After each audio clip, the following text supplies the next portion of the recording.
Զրուցում ենք հայկական ժողովրդային շարժման համակարգող թուրքագետ Վազգեն Պետրոսյանի հետ։ Պարոն Պետրոսյան, երեկ հրապարակվեց այն մասին, որ բուհերի ռեկտորներից մեկին տրամադրել են գիտության կոմիտեի նախագահի շրջաբերականը, որով առաջարկվում է հայ ուսանողներին մասնակցել Թուրքիայի կրթաթոշակային ծրագրերին։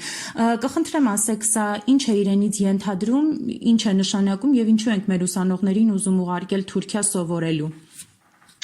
Նախ եւ առաջ մենք չենք ուզում ուղղակի մեր ուսանողներին Թուրքիա սովորելու, դա ուզում ենք ԿՊ-ն եւ իր վարչակազմը եւ ցանկություն ունի Թուրքիայից դրական պատկեր ստանա եւ ասի, որ թուրքերը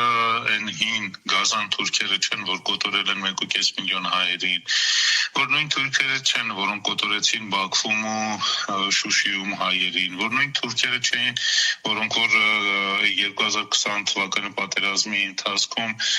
սպանված հայ զինվորների մարմինները խրվեցին, գլխատեցին։ Իրենք ուզում են ուղղակիորեն հիմա ասել, որ գիտեք ինչ է, թուրքը քաղաքակիրթ է դարձել եւ այս քաղաքակիրթ թուրքերը լավն են։ Այդպիսի փորձեր ժամանակին նաեւ արել էին արևմտյան ճնշումների տակ 19-րդ 20-րդ դարում եւ դրա արդյունքները մենք տեսանք եւ Կիլիկիայի կոտորածներում եւ հայոց ցեղասպանությունում եւ Ադանայի ջարդում եւ բոլոր տեղեր տեսել ենք։ Նույն բանը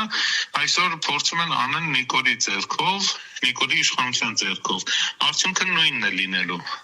Պարոն Պետրոսյան, այսինքն ինչ է ստացվում, որ այսօրվա կառավարությունը Նիկոլ Փաշինյանը, ՔՊ-ականները մեր հարկերից պարգևավճարներ են ստանում, աշխատավարձ են ստանում եւ Հայաստանում իրականացնում են Թուրքիայի Էրդողանի ռոպագանդան, նաեւ չմոռանանք, որ Աննա Հակոբյանն էր, այո, Էրդողանի գրքի ռոպագանդան արել իր Facebook-յան էջում։ Կներեք, դա երբեք նորություն չի եղել, դա Նիկոլը դեռևս 2000 թվականին, երբ որ խոսում էր առավոտ օրաթերթում ամեկ պլյուսում կներեք, եթե չսխալվեմ, այն ժամանակ էր խոսում, որ թուրքերը լավն են։ Նորություն չենք խոսում, իրենք մեր հաշվին պարգևավճարներ են ստանում, իրենք հարստանում են, ժողովուրդը աղքատանում է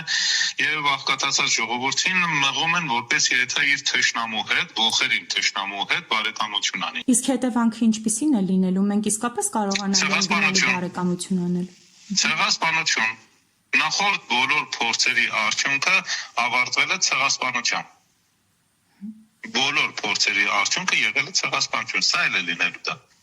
Եթե հայ ժողովուրդը համաձայնվի, որ այս իշխանությունը մնա իշխանության գլխին եւ շարունակեն իրենց վարած քաղաքականությունը, մենք եւս մեկ անգամ ականատես ենք լինելու ցեղասպանության։ Այսինքն մեկ բառով ասած, այսօր